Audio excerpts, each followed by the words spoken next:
Hey, everybody, welcome back to the Gridiron Gals Podcast. I'm Rita, the NFL chick, And hey, everybody, it's Chelsea, aka Chelsea's right. and we have experienced another year of the Bloody Monday version of the NFL season, which is head coaches losing their jobs immediately after the season is over. There were some that you kind of had an idea that they were going to happen. Ron Rivera, I think we all knew was Yeah. moving on. Arthur Smith, I think that was another one that was we all thought was coming. But there were a couple shockers.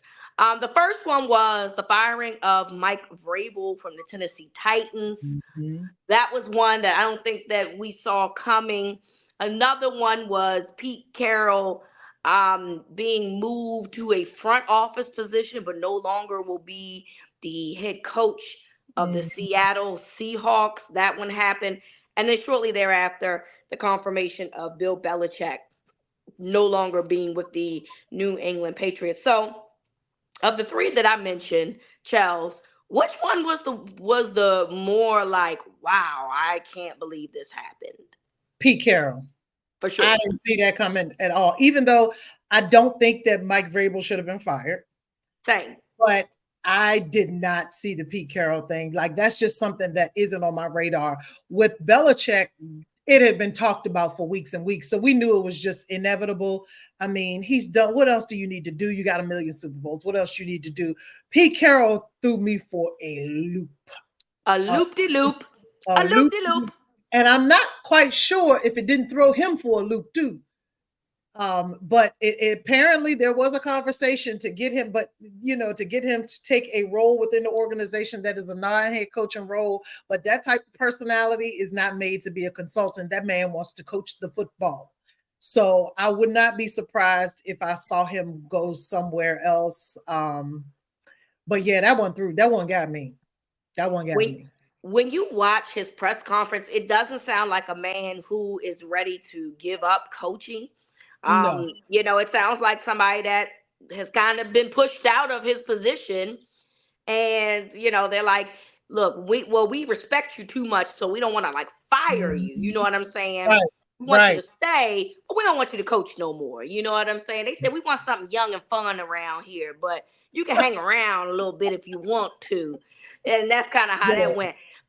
The Mike Vrabel one was definitely a shocker to me, because they had dealt with a lot of injuries. You trade away AJ Brown last year. I don't really know what you thought was going to happen. And as much as I love DeAndre Hopkins is on the other side of his NFL career, Right. and AJ Brown was not. So that was interesting. Then you traded Kevin Byard to the same team in the Philadelphia Same thing. Eagles.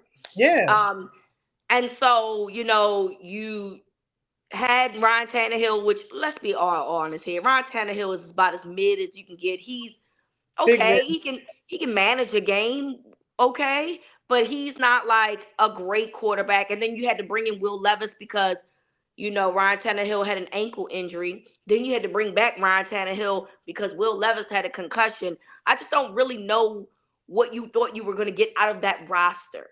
Right. And so my thing is that they essentially knocked Jacksonville out of the playoffs. That's enough reason for you to come back for me. If you can get the enemy out of there, if the Yeah. enemy gets knocked out, you can stay at least one more year. Yeah, I don't think that that was exactly fair, and it may come to something that they will regret because like it ain't a whole lot of options out here, and you may come to regret. They may come to regret making that decision, and I don't think that Mike Vrabel will be on the street very long at all. I definitely agree. The funny thing is that a lot of us had the notion that Mike Vrabel was going to probably end up in New England after we heard about Bill Belichick, which I think a lot of us thought that was going to happen anyway. So it wasn't that surprising. What was surprising that it was not Mike Vrabel that got the head coaching job. In fact, they announced that Jared Mayo, a former New England Patriot player, he was a coach on that staff, is going to be taking the job in New England as the new head coach for the Patriots. Shocked me. I don't know which one was more shocking. I don't know if it was the fact that they announced it so quickly. Yeah. Or that it was a black dude. What's happening here? My mind is fried. I was like, wait. And you know what's funny? As tied into social media as I am, it was my brother who texted me. He said, Jerron Mayo is going to be the head coach for New England Patriots. And I'm thinking, he don't know what he's thinking. He ain't on Twitter. He had a Twitter account, but he ain't on Twitter. I'm usually telling him stuff. And then I went to Twitter and boom, that's the first thing I saw. And I mean, I am pleasantly surprised. I mean, usually this is when I start doing my rounds of black guys. Don't be the first one they interview, because you know about the Rooney Rule, and you have to interview a person of color, and they usually let the black folks go circulating around, and then they choose the white dude. But this was brewing, and then later on, you start to see that it was in his contract that he would succeed Bill Belichick. Like, what kind of agent you got, bro? A very good one. Hey, whoever your agent is, can you hire? Can you make me and Chels your clients? Because like, what the hell? What do I need to do? Because that's some ballsy shit. It is ballsy, and it worked. So that's the crazy part. And it worked, and they're fine with it. And I mean, he's been groomed, and I was like, they've been grooming him. They just make that decision just because, we got to. No. They have been preparing them. And there was another account, I can't remember the media account that it came from, that said that they talked to someone who was a free agent who is going to be a free agent. And they said that Jerod Mayo am I saying his name right? Is it Gerard or Jared? I think it's Jerod Mayo. I think it's Gerard. That they will consider staying now that he is going to be the coach. So you want people, that's what you want. You want people that can command the locker room and that have the respect of the staff. You want a Mike Tomlin. Like, that's what you want. They love Mike Tomlin. The Steelers fans may not, but the players do. Yep, facts. So my concern for Mayo is the first time that he do something they ain't like, they're going to be like Hulk Hogan and pull out that spray can, start writing the Kanega. They're going to start writing Kanega. And they already starting with him. Somebody done already came out with if Jerod Mayo doesn't find a quarterback, his job is in danger. The man ain't even filled out his HR paperwork yet. He didn't even get his W-2 yet. And y'all ain't had an introductory conference, nothing. And y'all already blaming the man for not having. He ain't been to orientation. He ain't got his badge. He got his new office. He got Bill BB still over there cleaning out his old office, his new office. And y'all said that's the man's fault already. He ain't filled out his Affleck paperwork yet. He got to find a quarterback. Duh. You think that he has been in that organization for his entire professional career. You think he don't need a quarterback? That man has sat through Mac Jones and God knows who else. Zappy, a whole bunch of mess. Cam Newton at the end of his career. Please. Hey, man, listen, leave that man alone, okay? Let that man, and look, if he's not the GM, why are we not talking about who the GM is going to be? That's their responsibility, okay? So, he got a quarterback. I just like, come on, man. Can we at least let the man get in there for like a week, a month, or just wait till the draft to have that conversation? Let's just wait a minute. Let's get him through orientation. Thank you. Let the man get through orientation. Let him clean out his new office, for God's sake. His direct deposit don't even go through yet. God damn, and y'all already on his ass. It's crazy. So the Patriots' job is full, which means there are, and I counted 7 remaining jobs available. And that is the Las Vegas Raiders, the Panthers, the Chargers, the Seattle Seahawks, Tennessee Titans, Atlanta Falcons, and the Washington Commanders. Washington Commanders got a new GM today, a guy from San Francisco. So I got to assume that that's going to start revving up. But your defensive coordinator, Dan Quinn, has been very popular. both of my coordinators, Mike McDonald and Todd Monken, have been getting rounds in terms of interviews. So that's what happens when, you know, your team is doing well. Everybody wants to pluck off of your tree. And they trying to take my whole defensive staff, child. I'm like, God damn. And my thing is, these people are working. Dan Quinn got something to do right now. Leave him alone. He got something to do. They even can't come after my VP of person for player development, Will McKay. Will McKay said, "Hey, can't none of y'all treat me better than Jerry Jones. I bid you adieu." But why are y'all talking to him? This is the playoffs this weekend. Y'all can wait. They want to wait. Can and will wait. Okay, so you have been very vocal that you believe that Jim Harbaugh that the Raiders are going to go after Jim Harbaugh, which I believe is a terrible mistake, because what Antonio Pierce has done in terms of turning that culture around very quickly, in my opinion, wards him the opportunity of being the head coach. And I believe I don't know if this still is in place, Chels, and I think we have to look this up, but if you hire a minority coach, don't you get a draft pick as a result? Didn't the Dolphins get that when they had Black Mike? Black Mike probably went over there and was like, I mean, y'all can tell him I'm black. You know, my daddy said he black. So hey, listen, this is a terrible thing. This is a horrible thing I'm about to say. But I was looking at something. I guess it was clips from Hard Knocks, and they was talking about his issue with alcoholism, and which I did not know. But when he was an alcoholic, he looked real black. Isn't that a terrible thing? And yes, it's a terrible thing. But when they showed him, he was fuller, like he was much bigger. He was bigger. I don't know if it's the way he had his hair cut, but I was like, oh, he actually looked more like a biracial dude then. You seen them jeans come out when he was going through something. Damn, the ancestors was fighting. He done got himself together. Now he look like a shell of himself. Oh damn. My God! I'm glad he found his sobriety, and I can't. Me too. I can imagine having an issue with alcoholism and being a coach in the NFL, bouncing around to all of these teams.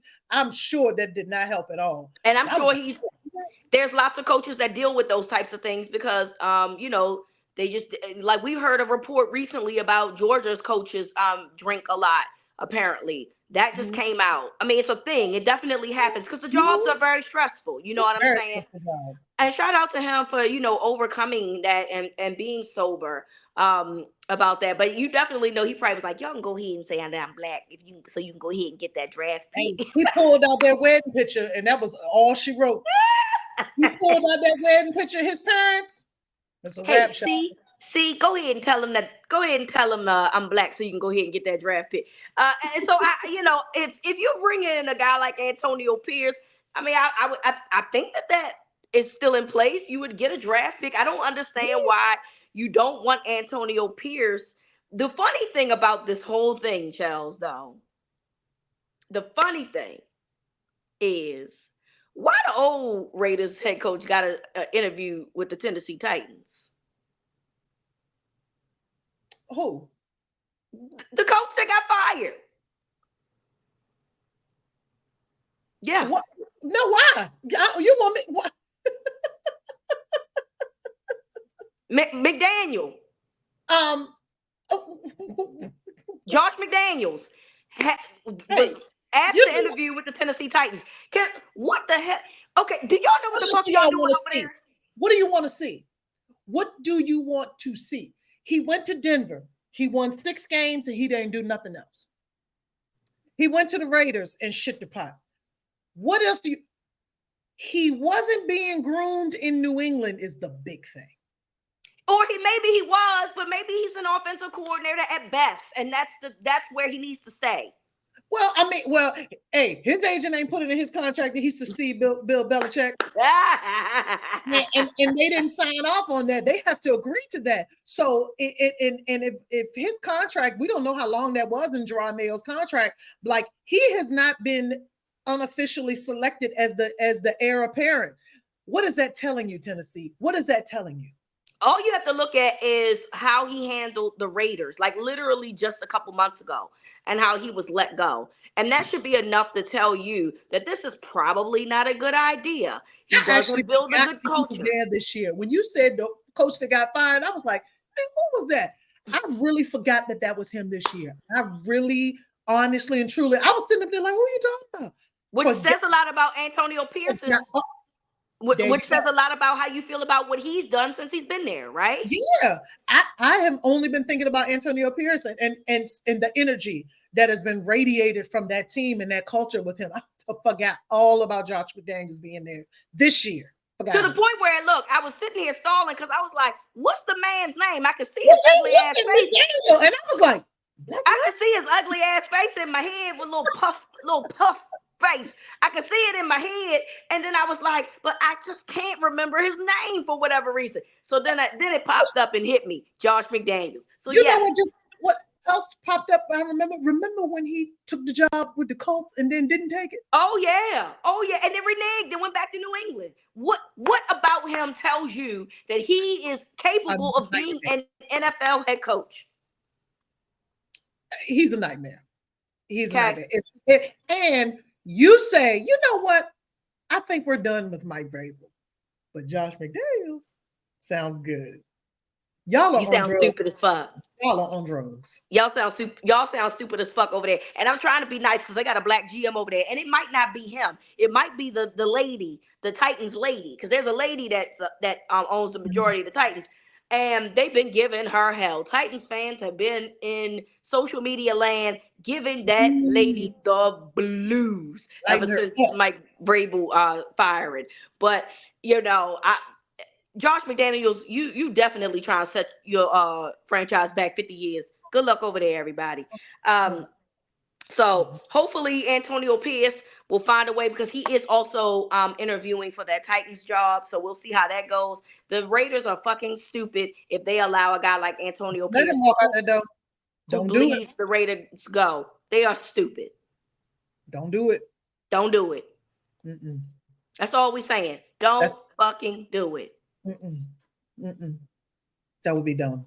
Dumb. But watch. Slap in the face to the fans. That would be to the fans and the players. Like that would be a super slap in the face. Yeah, but here's the thing, Chels. We got to remember who is the coach and the owner. And so that's just kind of how that's going to go. He might be a very good WNBA owner, but when it comes to NFL things, that's a whole different territory. And he ain't caught the holy Al Davis spirit as of yet. So he need to hush at that grave so he can get some vibes. Okay? Because it ain't working right now. Because Al Davis would have had that man hired 3 weeks ago. Oh, the first time he said, Al Davis was like, hey, send the HR. Come and sign your badge on the way out the door and your key fob. He would have had that man ready. Oh, it's like that. Go ahead and be the head coach for 2024 and beyond. So we don't trust you over here, Mark Davis. We always gonna take a swipe at you because we hate your haircut and we think you ugly. So that's always gonna happen on this podcast. Never gonna change. All right, it's super wild card weekend. I forgot super wild card weekend. It used to be 4 games. We are at 6 games now, so we get to see some great teams. Let's talk. Look, NFC, you got the Rams, who I love. You got your Cowboys, you got the Eagles, you got the Buccaneers, and the Lions. That's gonna be, that's the NFC slot. Very good guy, people in the NFC. In the AFC, you got the Browns, you got the Texans, Dolphins, Chiefs, Steelers, and Bills. Dolphins and Chiefs is an interesting one because, as we all know, it's supposed to be deathly fucking cold this weekend. The wind chill is supposed to be negative 30 degrees. I saw people complaining about, because the prices, like if there's, people are selling their tickets, obviously. And like now you can get tickets for $30. And Charles, honestly, 2 things. Number one, I ain't sitting in no motherfucking negative 30-degree wind chill. I don't give a fuck who it is, okay?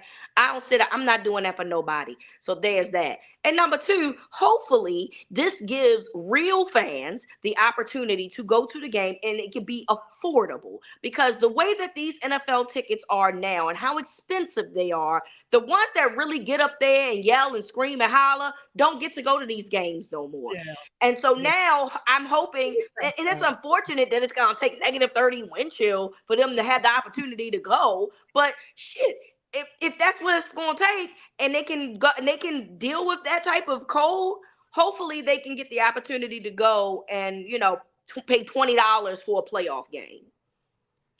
And for hypothermia. I know it sucks. I never said, look, capitalism it sucks. But it does. I mean, I have gone to a football game. Me and Ryan went to I think it was like Redskins Giants at FedEx. And it was a night game and it was like 45 degrees. And 45 degrees when you walking from your car to the house is way different than 45 degrees sitting outside. Mm-hmm. And 45, now it was 45 and it was a night game. So of course it probably dropped down to like in the 30s or something. And we were pretty bundled up. And I'm talking about, I can remember like what Mike Irvin said, when we was out there, we was cold. It was cold. It was cold out there. Said, I can't even wrap my brain around negative 30. They gonna be carrying people up out of there. Like, they're gonna really be carrying people about it. And then people gonna want to drink, and that's the worst thing you can do when you're real cold. God, it's the girl. That's gonna be a horrible, horrible day. I hope they got paramedics and drink it. Don't do that. Drinking warm, hot liquids, yes. Alcohol, hey friends, it don't do what you think it's gonna do against that cold. It gives you that false sense of warmness and actually can make that hypothermia kick up. Exactly. So please do not get tore down if you are going to that game. All I know is that fingers back from the game, you gonna say the Chiefs won, but your hands gonna look like this. Listen, no sir. All I know is that look, you got a high ankle sprain from Jalen Waddle. You got Tyreek Hill, who's been dealing with an ankle injury. Hey, I already know them injuries that arthritis about to kick in, and it's about to be nasty business out there. I don't know if Jalen Waddle's even playing. I'm just making the point that even if he does play, he ain't gonna be no good to nobody. That shit gonna hurt. That arthritis gonna sit in, friend. Because I know when it start to rain, and my right knee start this. I said my knee singing. That's singing. The right knee, the left shoulder, and I'm just like, oh Lord, it must gonna rain today. Go get them chills in your bones, baby. Yeah, all the bones, and them bones of those players been clacking around more than ours. Hey, listen, come on with it. We can't get out of bed. So good luck to everybody out there in Kansas City. But while we're at it, let's go ahead and start doing our picks for Super Wild Card Weekend. First game up, 4:00, 4:30 on Saturday is Browns and Texans. Who you got? I'm picking with my heart, and I'm going with the Texans. You know I can't do that. I would love the Texans to win. I hate that run defense to be damned. Cleveland. It's giving me. I can't do it. I want Texans to win, but I don't think that they are going to win. So that's why I can't pick them. I would love to be wrong here, by the way. Yeah. I am praying that I am wrong and that the Cleveland Browns find their way out of the playoffs. Please make it happen. But my spirit says that Ford is going to have a day on that Texans run defense. So I'm going with the Browns. All right, the Dolphins and Chiefs in the Ice Bowl 2024 edition. I'm choosing the Chiefs, even though negative 30 is too much for the Chiefs too. At least they are somewhat used to the cold. The palm trees coming into Kansas City is going to freeze to death. I'm going with Kansas City. I don't even know if they're gonna have stuff on the sidelines for Miami to warm them up and stuff. They might not turn their heaters on or something. I don't know. And I wouldn't any fucking way, because let me tell you something. Miami has their stadium built so where the opposite opponent sits in sweltering heat, and it can get as hot as 150 degrees over there with the humidity. So bring the sun.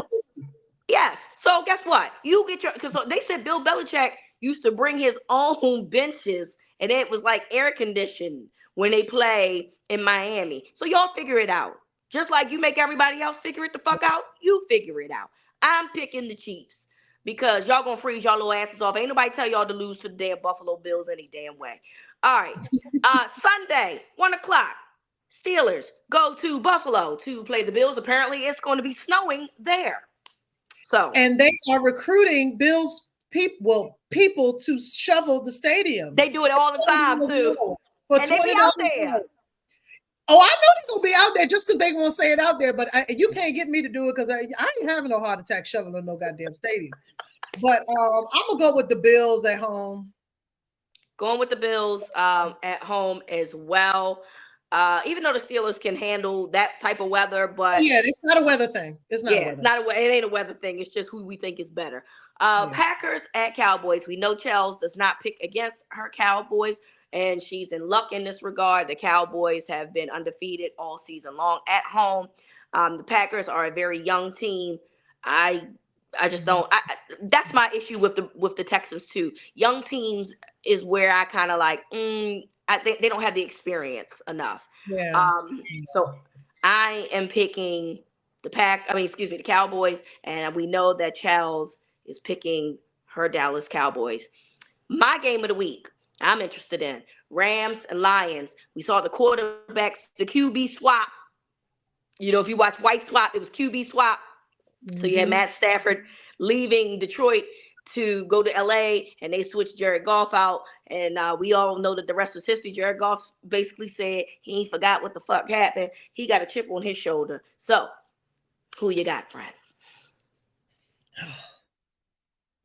I got the Rams. They just a better team, I think. The Rams are more playoff experience. The lights ain't gonna be too bright for them. Yeah. It was a nice story, Detroit. You don't have Laporta. Sorry. Yeah. You don't have anybody that can stop Puka. Now, I'm not sitting here saying that y'all gonna get blown out or nothing. I mean, I think it's gonna be a good game. But ultimately, I look, the Rams to me are my dark horse NFC pick in terms of like moving deep, potentially moving deep into the playoffs. So I'm going with the Rams. Monday night, Philadelphia and Tampa Bay. Who do you have, friend? I have Tampa Bay. And I'm going to tell you why. First of all, this is the to-be game of the week.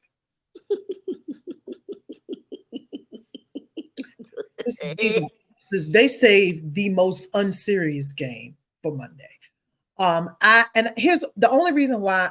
Tampa Bay is at home. And I think that the fans are going to make it a little bit difficult, but I don't even think it's that hard to make it difficult because I don't know what's going on with the Eagles from the inside the team, the way they play, everything. I don't know what's happening. AJ Brown deleted all of the stuff from the Eagles off his thing. I don't know what y'all going through, but y'all don't seem like you are a cohesive team. And I think you should do your fans a favor and not win this game because I know they tired. Yeah. I know what they going through. They lost the last 5 or 6. They fucking ready to go home and pack it up. They know they ain't winning. They tired of the team. They tired of Jalen Hurts talking in riddles in the conferences. Them people is tired. They motherfucking tired.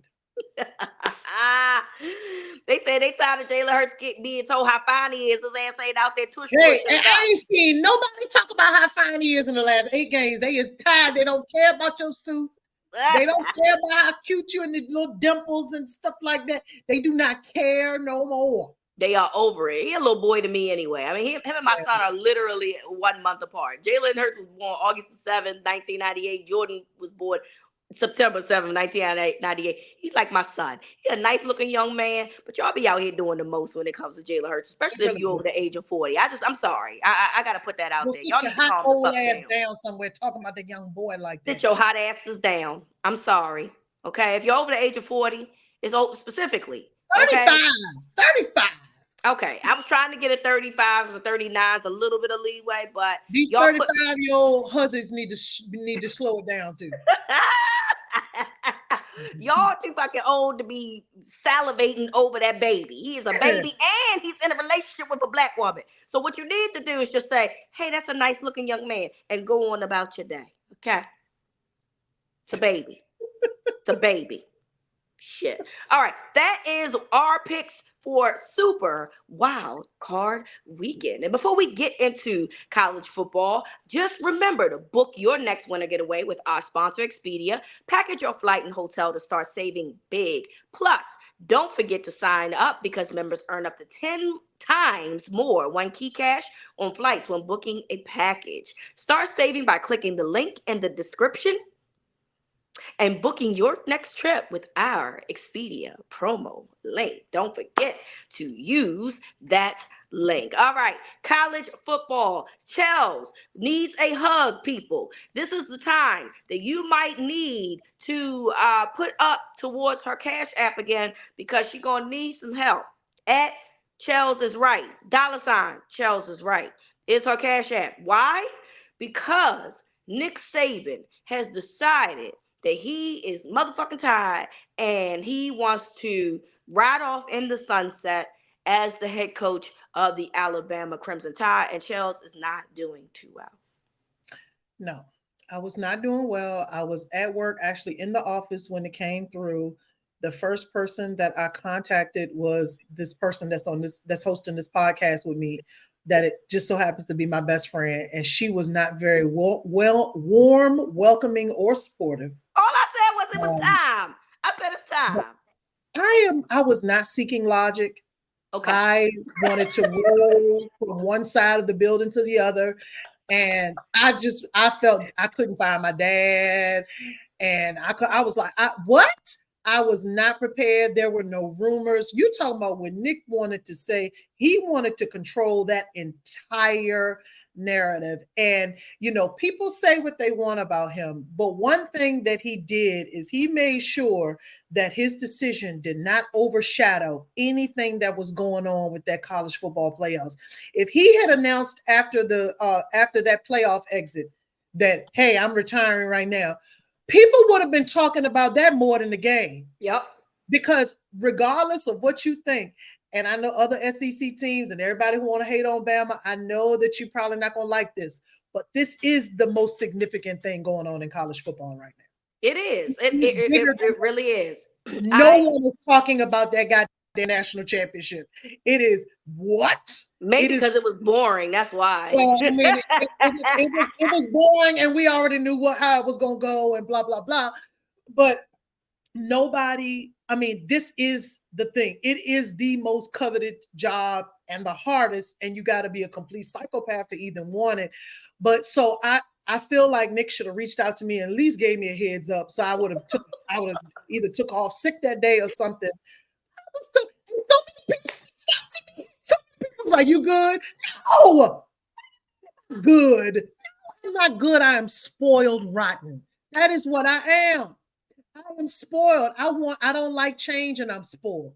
And like George Foster, who is, I'm sure he's low-key enjoying this, he said, it doesn't matter who Bama gets. Bama fans are gonna hate him. Correct. I hate everybody. Whoever it is, I hate you. Yep. I hate you.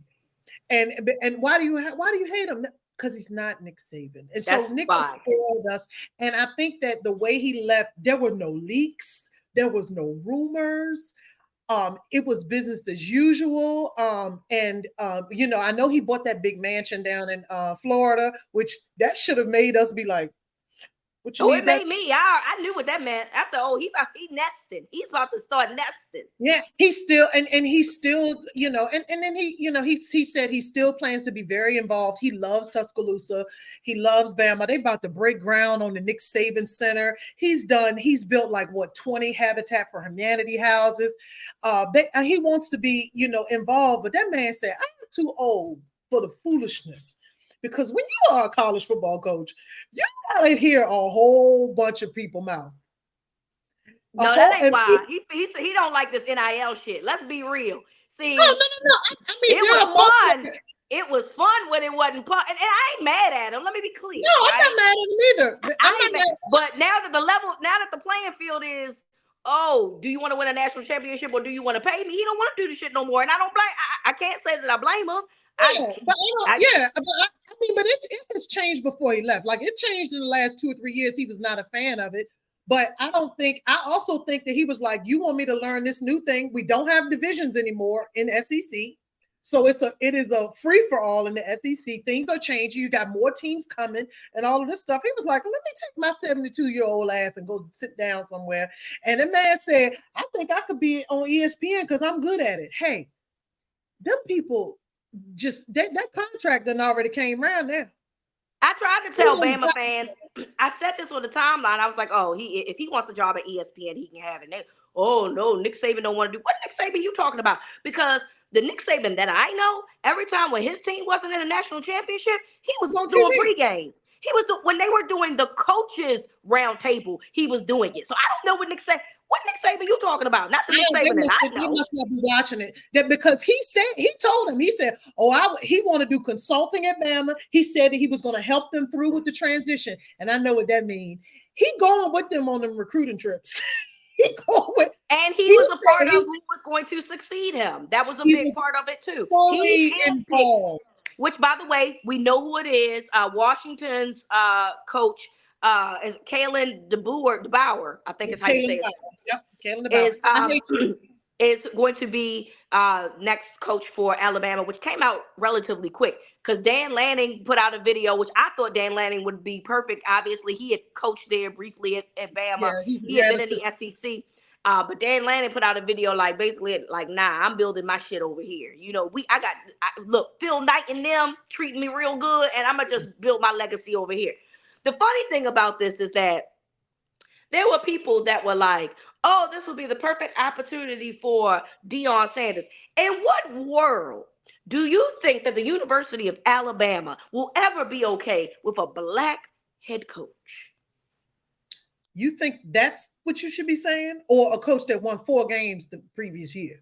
Well, because what people will say in that regard is that he won 300% more games than the previous regime. Okay, but then that sounds foolish to me. That sounds foolish to me, and you don't know nothing about, because let me tell you, people in Bama, they want to win.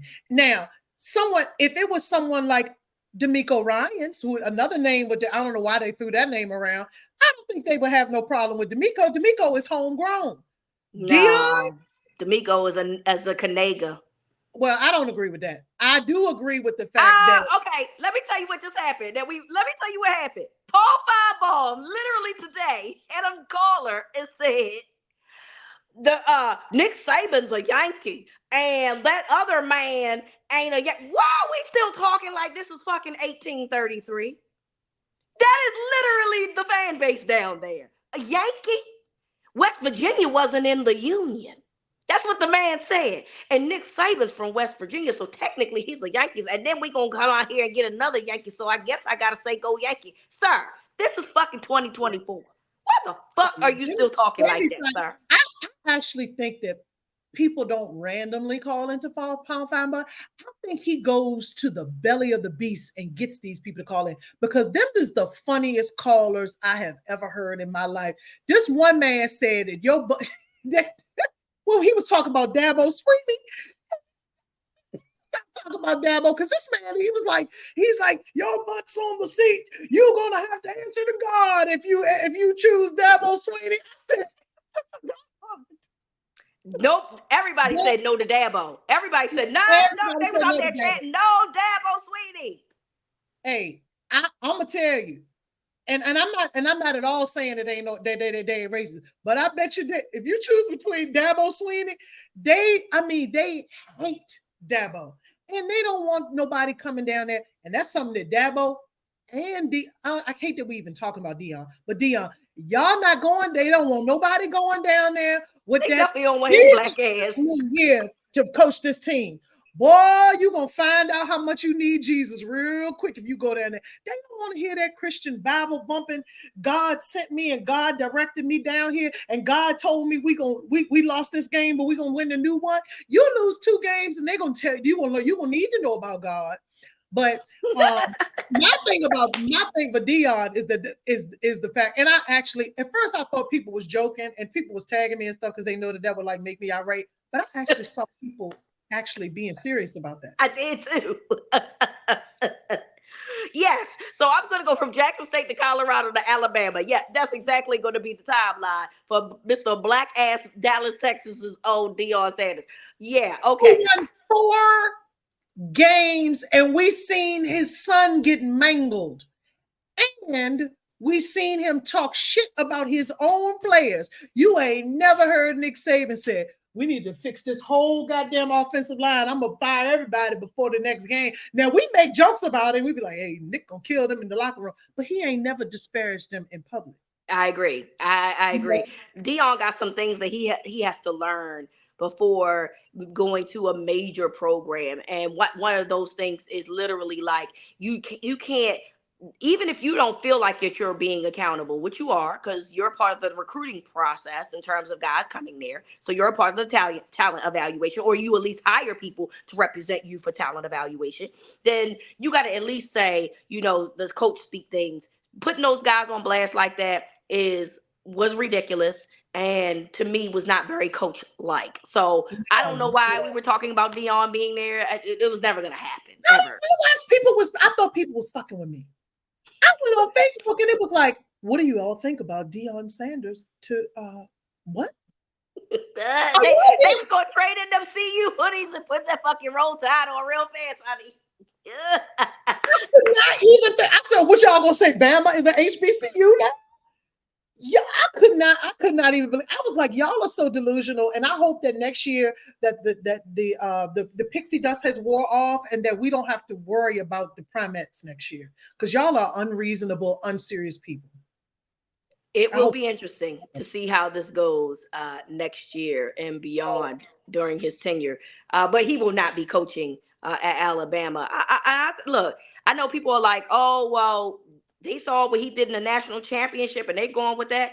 I think that what y'all are underestimating is that, like you said, Nick Saban is still going to be there to some degree. So he's probably going to be helping still get with with recruits and, what it is that they can do. And that guy at Washington is a good coach. Like, I don't even know why we're like having that conversation. Their mishaps were, because Michigan just has better trenches, and that's how they lost that national championship. But they deserve to be there. Like, I don't even know what we're doing. They deserve to be there. They're the Pac-12 champions. They went to that, and when they hadn't been to the national championship in year, since like 89 or something, or was it a long time? Yeah, they were in the Final Four before. I think the first one when Jake Browning was there. Yes. But then after that, we haven't, they just haven't, so I think that's a good hire. Yeah, and you see how fast it happened. That's not something that they just say, hey, run through the Rolodex and see who's available. That had been planned probably even before that national championship. Yep, facts. This is not you just like what they used to do in the government, name select. No, baby, this is not name select. This is the same thing with New England. No, they didn't just say, hey, what do y'all think about Gerard Mayo? Yeah, send them the paperwork. This has been planned. And so when it happened that fast, I actually felt more comfortable because I was like, that was planned. He has connections to Saban. And then Saban is like, I mean, I still, hey, that man retired, said he was retired. And they said he showed up to work the next day, same time, when it was in his office on his little computer, like, now where's the recruiting sheet? Hey, man. Because now he got to make sure it's all in place for when he come. And look, when he bored, he can get on his little private plane and go to Tuscaloosa and take his ass back home after the game. He ain't got to fucking talk to no kids, no parents. He ain't got to do none of that shit. He could be out there as a fan just like everybody else. But, of course, he's Nick Saban, so he's going to be on the field.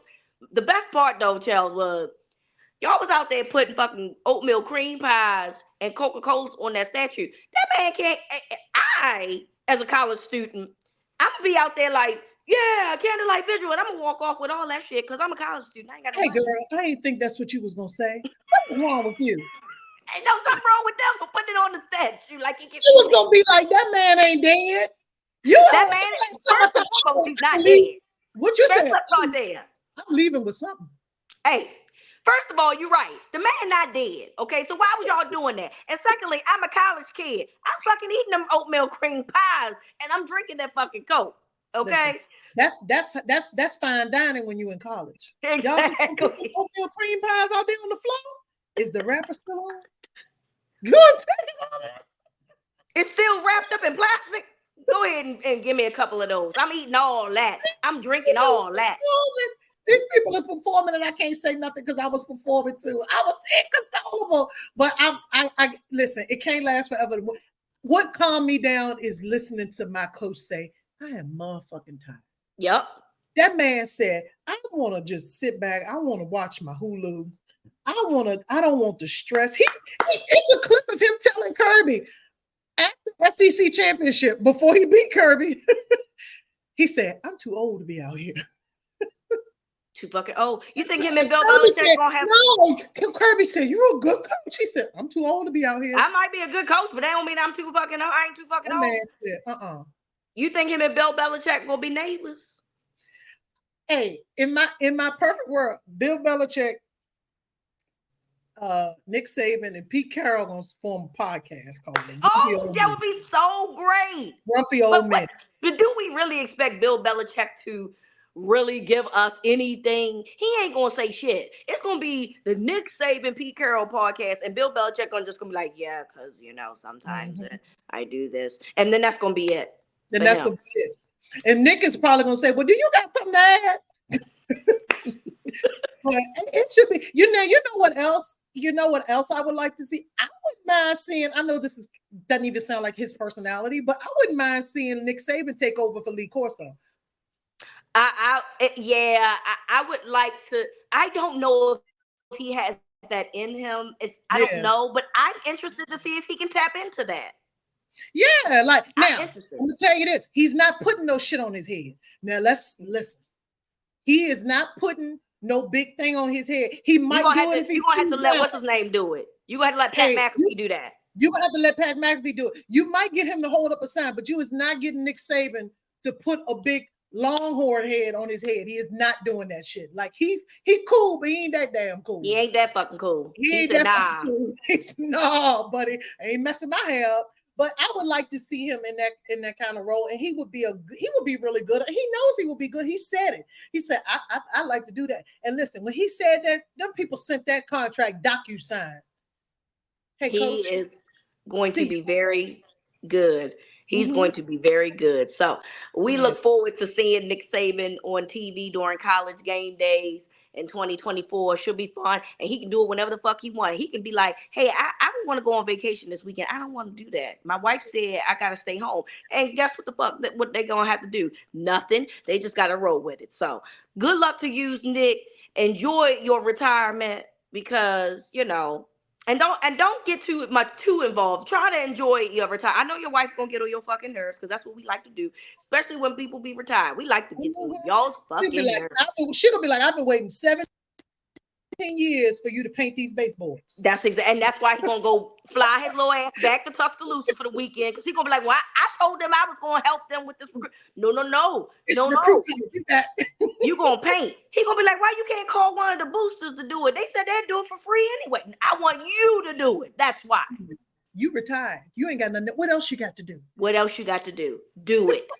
So I know she about to nag the shit out of you, Nick. We gonna see you more than you would like because that's what y'all do. Y'all be like, I gotta go to work. So, but try to enjoy your retirement as best as you possibly can. I guess we got to talk about the national championship. Ain't nothing else to talk about. Michigan won. Washington lost. Michael Penix didn't look good. Michigan's defensive front looked great. That's really the story. Now the story is, what is Jim Harbaugh going to do? And he's been mum, and we ain't heard from him since. Now, I mean, I understand it just happened. He like, I'm going to Disney World. He might be enjoying himself. But what is Jim Harbaugh going to do? I'm wondering if by now I thought we would have heard something, but I'm wondering if he's trying to see how hot it's going to get. It's going to get hot. It's going to get hot. It's going to get hot. You don't need to wonder. It's going to get hot. You need to get on out. Call Pete. He can tell you what to do. He got the blueprint. You need to get on out there now. You need to get on out there now.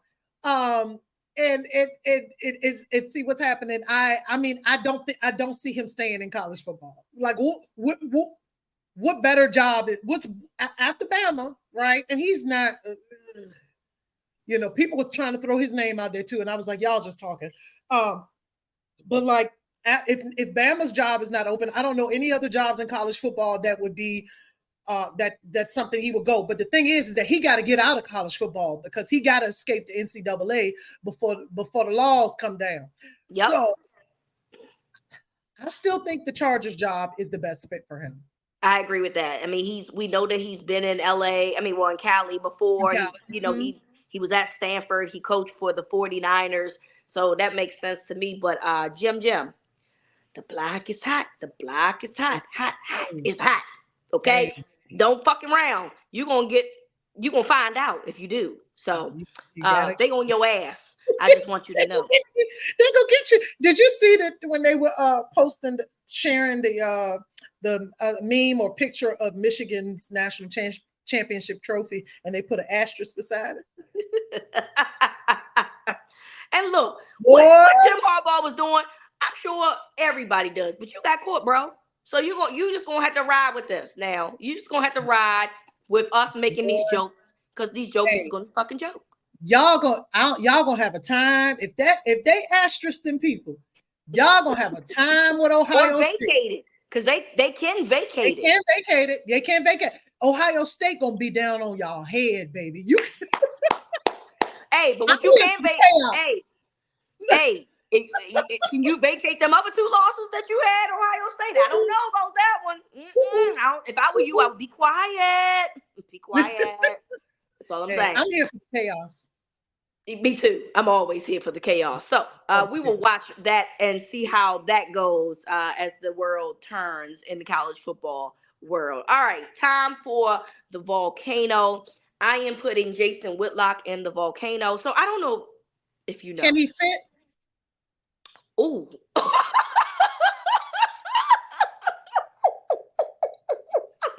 taught me off guard. Sorry. This is our life. This is our life. I live for the shock value to catch me. I wasn't ready. Oh Lord. Damn it, I don't fucking know what I was about to say. I'm sorry. Okay. I know we know about what happened with Stephen A. Smith. I know that we're aware of what he said, but I don't know if a lot of people know how this got started. So Jason Whitlock wrote an article and paralleled Cat Williams's interview on Club Shay Shay with Stephen A. Smith. So, Cat Williams was basically calling out fake and phony comedians who basically lied and took their material from other comedians. So he tries to parallel that and say that Stephen A. Smith lied in his autobiography or biography. I don't know if it's a biography or autobiography. Either way, what is one? Oh, it's the auto. He wrote it. Okay, it's the autobiography. So Stephen A. Smith has an autobiography out, and he talks about him getting a full scholarship at Winston-Salem College or whatever. And basically, Jason Whitlock called him a liar.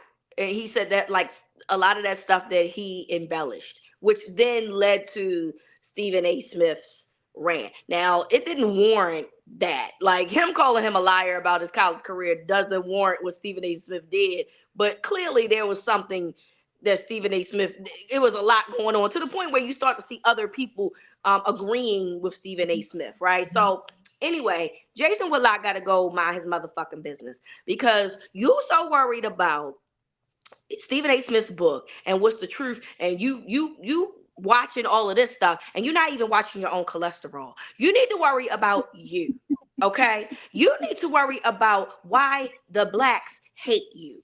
Okay, you need to worry about why every platform you've been on, you ruined your chances at the platform. You at ESPN, when you was at the Kansas City Star, when you was at Fox, FS1, Fox Sports, whatever. Nobody fucks with you. Nobody fucks with you, and you think that because you're some journalist, and I'm putting air quotes because at one point you were a decent journalist, and at some point you decided that believe that being the heel or being the conservative dude was the, I guess, the payout. That was the better sell.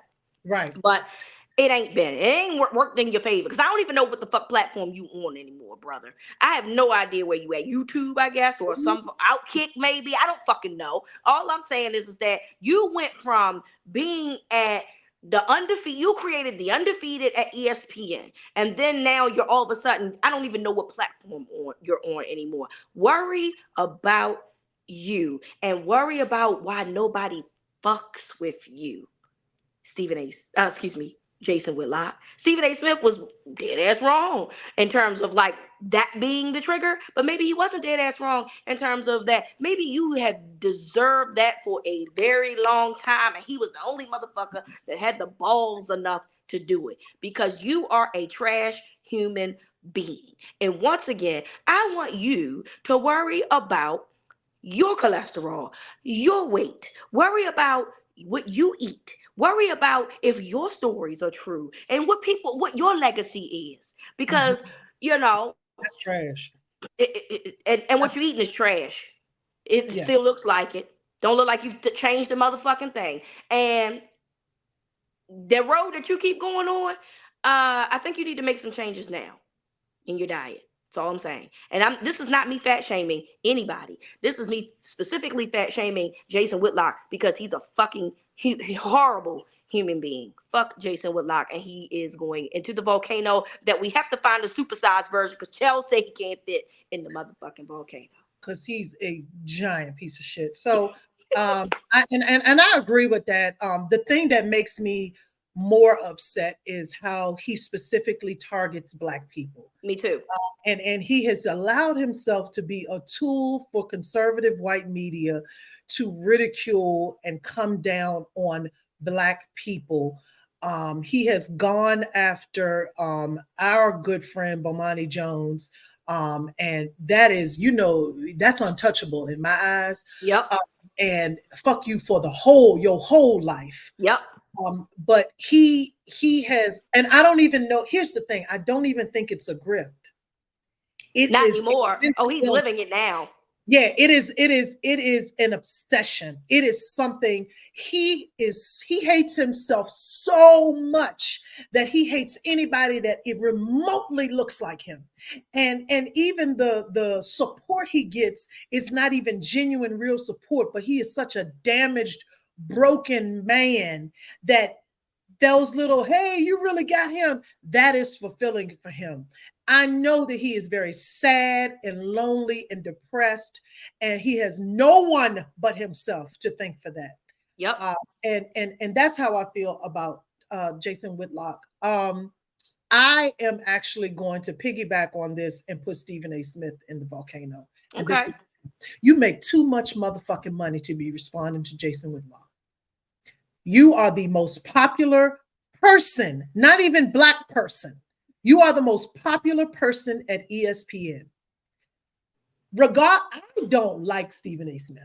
I think he's a clown. I think he's a Muppet. But what I do know is people who have worked with him respect him a great deal. Yep. And you don't hear people who have worked with him, next to him, for him, you do not hear them say bad things about him. This character, this personality, this loud dude, not my cup of tea. I think he's a clown. I don't think he knows very much about football. I think he needs to stick to basketball. I think that he is a know-it-all. I think that he's that dude that wants to be the cool guy, but really isn't that guy, But and so he like plays that part up or whatever. That's all of my own opinions. People have a lot of respect for him. He is, a product of HBCUs. He's very proud to be proud of HBCUs. He does not hide from his Blackness and all of that. Why the fuck are you talking to Jason Whitlock? That's valid. Valid. Jason and Jason's argument was that he said that it had him averaging 1.5 in a game, but he said that he broke his leg and he never played. It was something ridiculous. You could tell that Jason Whitlock was like, how can I get the most attention right now? Stephen A. Smith. And guess what? Stephen A. Smith fell for Gave it to him. Yep.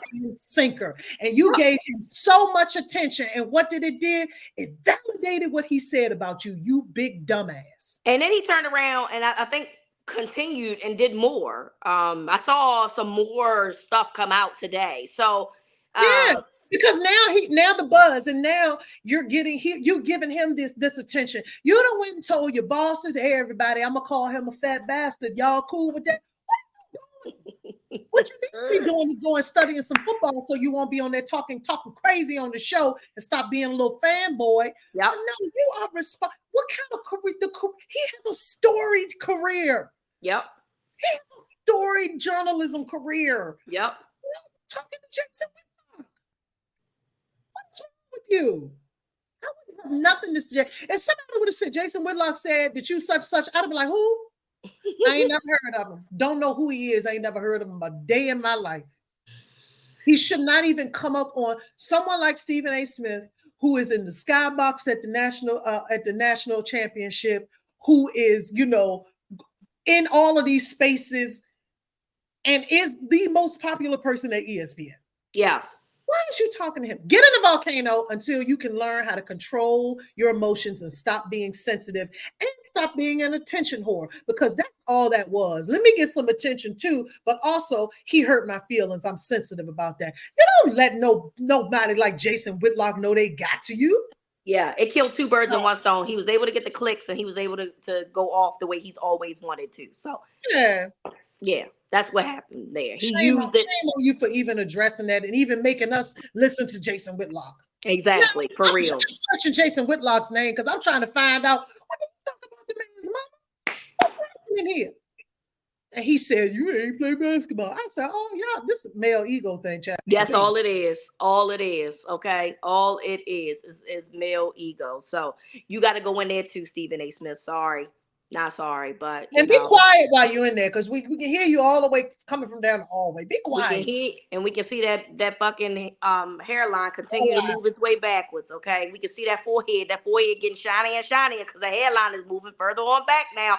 Okay, so chill the fuck out before you get more stressed and the hairline keeps going back further. Yeah, that's all we got to say about that. All right, guys, we want to thank you all for listening. It is Super Wild Card Weekend. So if your team is playing, good luck to you. Hopefully they advance. We'll have the opportunity to talk about this next week's show. My Ravens will finally get in the ring and we'll see how that goes. And we'll talk about that and more next week. We want to thank you all for listening and we'll talk to you soon. See ya.